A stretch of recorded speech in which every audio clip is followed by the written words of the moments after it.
Hi friends, கத்திரிக்காய் தொக்கு எப்படி செய்கிறதுன்னு பார்க்கலாமா? அடுப்பில் வானலை வச்சுட்டு எண்ணெயை ஊற்றி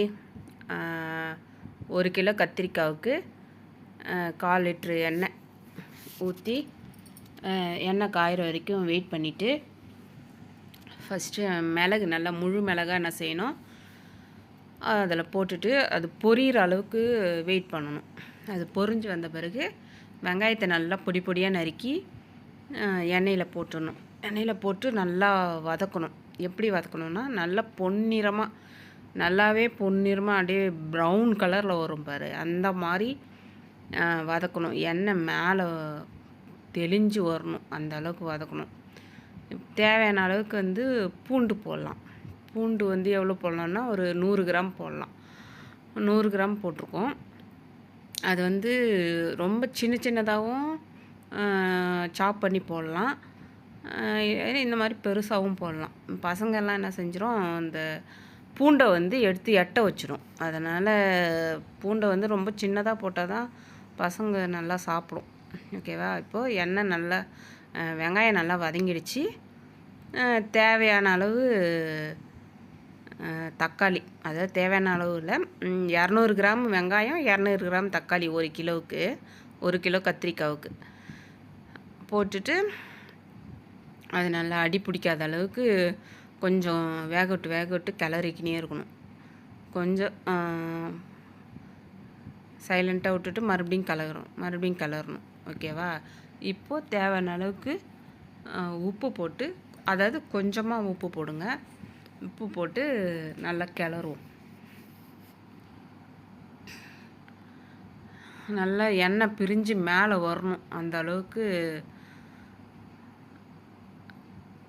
கிளறணும், வேகணும் வெங்காயம் தக்காளி. இப்போ மிளகாத்தூள் 2 டீஸ்பூனு, அது தனி மிளகாத்தூள் 2 டீஸ்பூனு, காஷ்மீரி மிளகாத்தூள் 2 டீஸ்பூனு போட்டு நல்லா கிளறிட்டு, அப்புறம் தனியாத்தூள் 2 டீஸ்பூனு,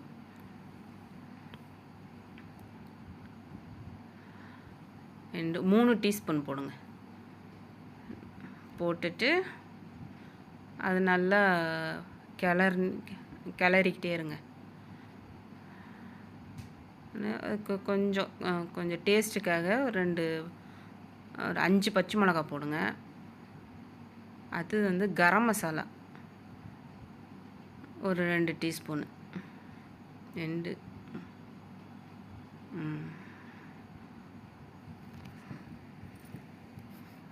போட்டுட்டு கிளறுங்க நல்லா.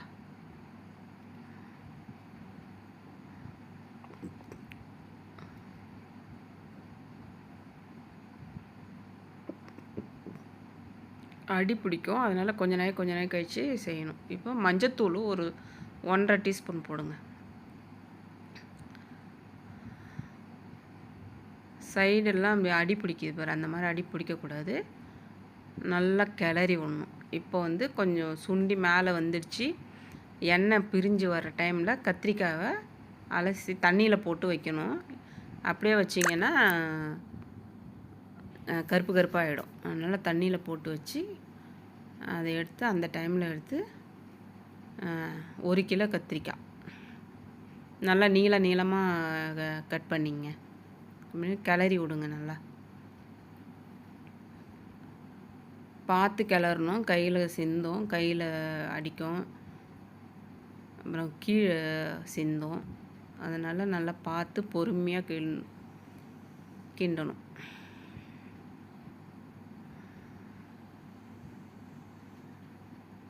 பாத்திரம் கொஞ்சம் பெருசாக இருந்தால் நல்லாயிருக்கும். பாத்திரம் கொஞ்சம் சின்னதாக போயிடுச்சு.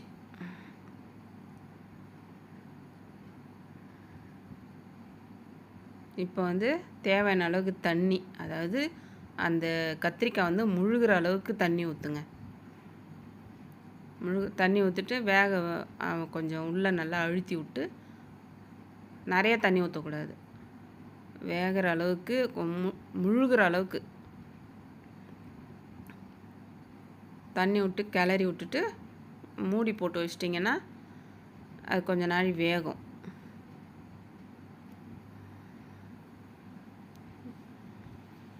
அது முழுகிற அளவுக்கு ஊற்றணும். கொஞ்சம் பத்தலைன்னு கொஞ்சம் ஊற்றுறோம்.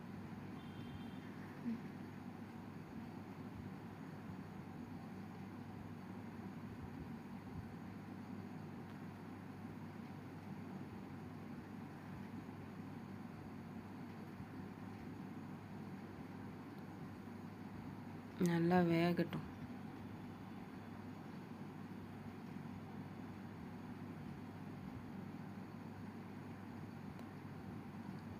வேகட்டும். இப்போ வந்து இடையில வந்து பவுடர் அரைக்கணும். அதுக்கு தேவையான பவுடர் கடலைப்பயிறு, வெந்தயம், ஜீரகம், எள்ளு. இதை வந்து ஜீரகம் 10 கிராமு, மிளகு 10, ஜீரகம், எள்ளு வந்து 100, எள்ளு வந்து 50, ஜீரகம் 10 கிராமு, வெந்தயம் 10 கிராமு.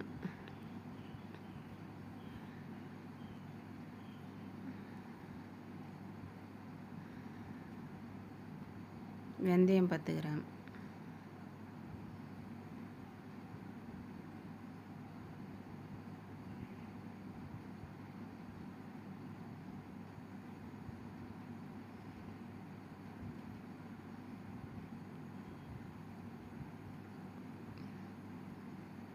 வெந்தயம் 10 கிராமு, ஜீரகம் 10 கிராமு, 50 வெள்ளை எள்ளு.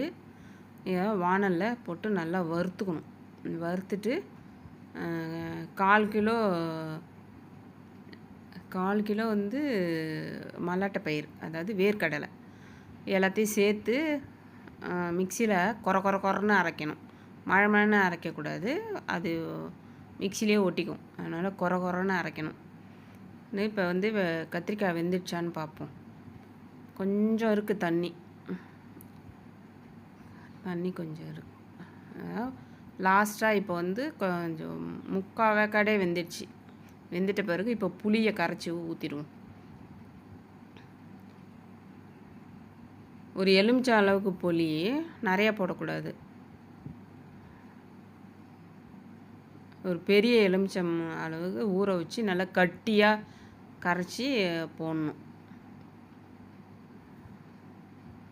போட்டுட்டு இப்போ தூளை வந்து இப்போ அரைச்சோம்ல, வறுத்து அரைச்சோம்ல, அந்த தூளை மேலே போட்டு நல்லா கிளறி விடணும்.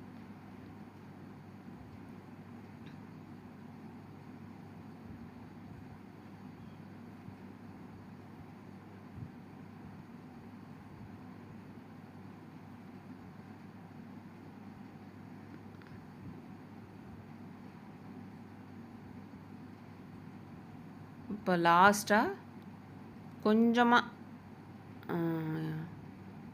நல்லெண்ணெய், அதாவது 150 நல்லெண்ணெய் மேலே ஊற்றி விடணும். அப்படியே இறக்க போகும்போது தான் ஊற்றணும். 150 நல்லெண்ணெய் ஊற்றி கொஞ்சம் கிளறி விட்டுட்டு புதினா கொத்தமல்லி தழை கொஞ்சம் மேலே போட்டுட்டு தேவையான அளவு உப்பு. இப்போ கொஞ்சம் பதம் பார்க்கணும். உப்பு பதம் முன்னாடியே போட்டோம்ல, அது கொஞ்சம் பாதியாக தான் போட்டிருப்போம். இப்போ ஃபுல்லாக போட்டு டேஸ்ட்டு பண்ணிவிட்டு மறுபடியும் உப்பு கரெக்டாக இருக்கான்னு பார்த்துட்டு புதினா கொத்தமல்லி தழை கொஞ்சம் மேலே போட்டுட்டு அதுக்கப்புறம் கொஞ்சமாக வந்து வெல்லம், அதை அவசியம் வெல்லம் போடணும். கொஞ்சமாக லைட்டாக தான் போடணும், நிறையெல்லாம் போட்டுறாதீங்க, இப்போ தித்திப்பாயிடும். போட்டுட்டு இறக்க வேண்டியது தான். அவ்வளோதான் கத்திரிக்காய் தொக்கு.